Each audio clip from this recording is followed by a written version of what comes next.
chapter 3. Problem 1 is a straight problem. But before we go to the solutions, I will first focus on the problem. It's very important that we understand the problem before we answer it. Okay? So now we have to refer to the problem. Okay? Now,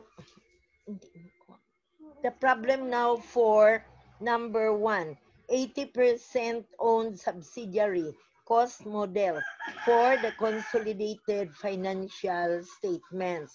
Now, it's either that we focus on partial goodwill or proportionate basis approach, or we have the full goodwill or fair value basis. Okay? Take note of the alternative terms, partial goodwill or proportionate basis approach, or we have your full goodwill or fair value basis. Now, assume that on January 1, 20x4, Pascal Company acquires 80% of the common stock of Saks. So anyway, let's just call it P for Pascal and Saks S only. Okay? So the price is 372,000. At that time, the fair value of the 20% non-controlling interest is estimated to be 93,000. Now take note that P acquired is only at 80%. In other words, the non-controlling interest or the NCI is 20%. On that date, the following assets and liabilities of Saks Company had book values that were different from their respective market values. Now, when we talk of market value, it also means fair value. So we have now both columns for Saks Company or S Company. We have inventory. The inventory is undervalued because the fair value is greater than the book value. Land also. Then equipment, no difference. But for the accumulated depreciation of equipment, we are deducting from the book value 96,000. The building, the book value is 360,000, but the fair value is only 144,000. The accumulated depreciation on the building is equal to 192,000. Okay? So take note, it's inside the parenthesis because it's a normal credit.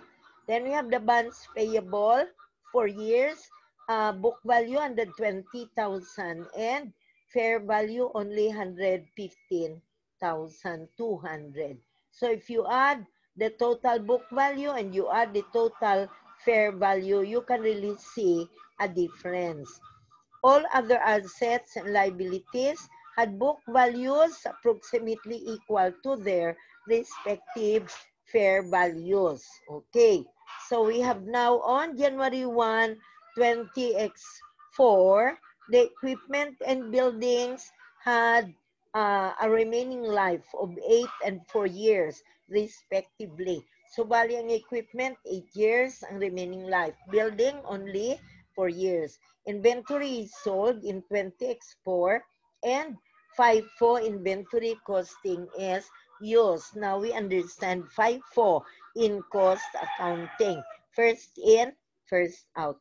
Goodwill, if any, is reduced by 3,750 impairment loss during 20x4 based on the fair values or full goodwill, meaning the management has determined that the goodwill arising in the acquisition of Saks Company relates proportionately to the controlling and non-controlling interest as does the impairment.